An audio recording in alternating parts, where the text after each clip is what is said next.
வணக்கம் நண்பர்களே, இன்றைக்கி நம்ம சேனலில் என்ன பார்க்க போகிறோம்னா சூப்பரான ஒரு சிக்கன் பிரியாணி ரெசிபி தாங்க. நான் சொல்கிற மெத்தடில் செஞ்சு பாருங்கள், பிரியாணி சூப்பராக வருங்க.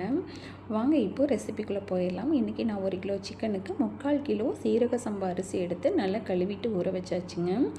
சிக்கனை இப்போ மேக்னேட் பண்ணிடலாங்க. சிக்கனை நல்லா கழுவிட்டு சிக்கன் கூட 1/2 ஸ்பூன் இஞ்சி பூண்டு பேஸ்ட்டு, 1/2 லெமன் ஜூஸ், 50 கிராம் தயிர், காரத்துக்கு தேவையான அளவு வரமிளகாய் தூள், உப்பு தேவையான அளவு சேர்த்து நம்ம தாளிக்கிற வரைக்கும் சிக்கன் ஒரு பக்கம் ஊறிட்டுருக்கட்டுங்க. இப்போது பிரியாணி பாத்திரத்தை அடுப்பில் வச்சுட்டு 50 கிராம் எண்ணெய், 4 ஸ்பூன் நெய் விட்டுட்டு பட்டை, ஏலக்காய், கிராம்பு, அன்னாச்சிப்பூ, பிரியாணி இலை, முந்திரி இதெல்லாம் போட்டு நல்லா பொரிய விட்டுடலாங்க. இப்போ பொரிஞ்சதுக்கப்புறம் ஒரு கைப்பிடி அளவு கொத்தமல்லி இலை, ஒரு கைப்பிடி அளவு மல்லி இலை சேர்த்து கூடவே நம்ம 4 வெங்காயத்தை கட் பண்ணி வச்சுருக்கோங்க, அதையும் சேர்த்து நல்லா வணக்கி விட்டுடலாங்க. வெங்காயம் வணங்குறது கொஞ்சம் உப்பு சேர்த்து நல்லா வணக்கிக்கலாங்க. வெங்காயம் இந்த அளவுக்கு நல்லா பொன்னிறமாக வணங்கினதுக்கப்புறம் 1/2 ஸ்பூன் இஞ்சி பூண்டு பேஸ்ட்டு, 5-6 பச்சை மிளகாய் சேர்த்துக்கலாங்க.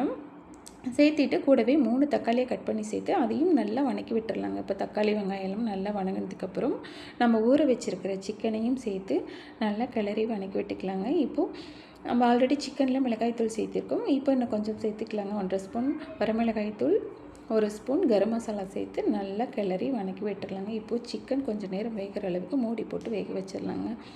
இப்போ சிக்கன் நல்லா வெந்து வந்துடுச்சுங்க. இப்போது நம்ம பிரியாணிக்கு தேவையான அளவு தண்ணி சேர்த்திக்கலாங்க. நான் 3/4 கிலோ அரிசி சொன்னேன்லங்க, 3/4 கிலோ அரிசி இந்த படியில் ஒரு படி வருங்க. இப்போது இதே படியில் 2 படி அளவுக்கு தண்ணி சேர்த்திக்கலாங்க. தண்ணி சேர்த்திட்டு தண்ணி நல்லா கொதிச்சு வர அளவுக்கு மூடி போட்டு மூடிடலாங்க. அப்படியே சைடில் தயிர் பச்சடி ரெடி பண்ணிடலாங்க. பொடிசாக கட் பண்ண வெங்காயம், துருவன கேரட், கொத்தமல்லி இலை, பச்சை மிளகாய், தயிர், உப்பு சேர்த்து நல்லா மிக்ஸ் பண்ணி வச்சிடலாங்க. இப்போது தண்ணி நல்லா கொதிச்சு வந்துருச்சுங்க. நம்ம வடித்து தண்ணியே இல்லாமல் வடித்து அரிசியை சேர்த்துட்டு மூடி போட்டு மூடிடலாங்க. இப்போ இந்த டைமில் உப்பு செக் பண்ணிக்கலாங்க. இப்போ பிரியாணி நல்லா 3/4 பதம் வெந்துருச்சுங்க. தம் போட்டுடலாங்க. கொத்தமல்லி, புதினா தூவிட்டு நெய் 4 ஸ்பூன் விட்டுட்டு மூடி போட்டு ஒரு தோசைக்கல்லை சூடு பண்ணி அது மேலே வச்சு மூடி போட்டுட்டு மூடிக்கு மேலே நல்ல வெயிட்டான பொருளை ஏதாவது தூக்கி வச்சு தம் போட்டுடலாங்க. இப்போது அடுப்பு நல்லா சிம்மில் வச்சுட்டு ஒரு 10 நிமிஷம் இருக்கட்டுங்க.